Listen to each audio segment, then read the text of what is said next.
Why do we need science? Well, it's the source of most of our technology that keeps us healthy.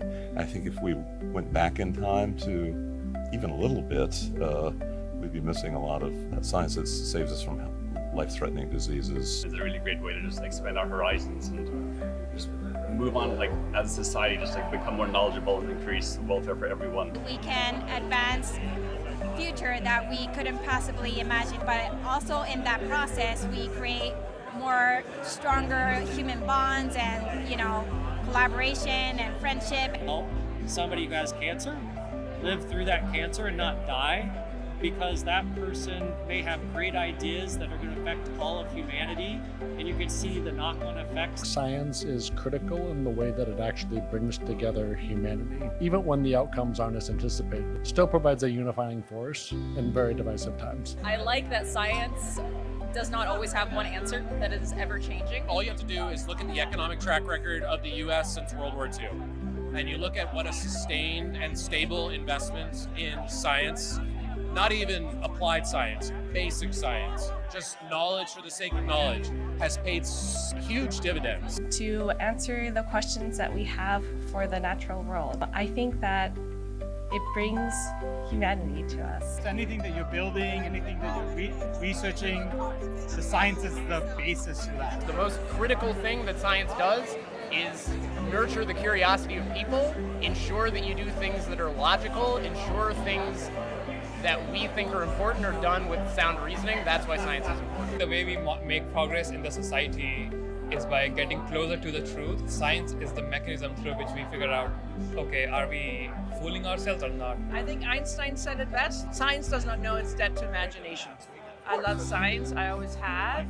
I moved my family bathtub when I was little, and I was hooked ever since. We have seen huge strides. Patients with transplant, for example, are living more than 20 plus years. It's not just the quantity of life, it's also the quality of life. No one should suffer from chronic age-related diseases, so I'm working towards developing cures for that. We need science because we need a systematic way to study the universe, to make the discoveries and insights. So what is a world without science? Without science, I feel like we have a world of fear where people can invent any world that they want to and manipulate people any way that they want. And we need some kind of objectivity. We need to know what is real instead of what people think is real. A world without science is one where we're not moving forward.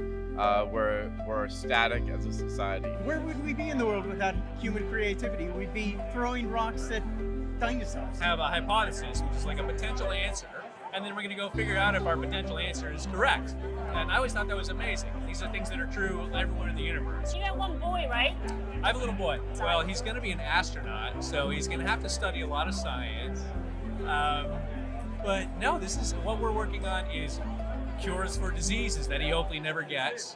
We're working on longevity so that he's able to live to 120, where we'll put him on the moon, we'll put him on Mars. This is why science is important. We need science to, live, because if we didn't have scientists, then we wouldn't have medicine. Without science, people would just be walking into stuff. They wouldn't know anything. Well, to think out of the box for the future to the old times, 1 second is the future. Like rockets and flying cars help you do. To think the world out of the box. Go fast? Go fast? All right, okay.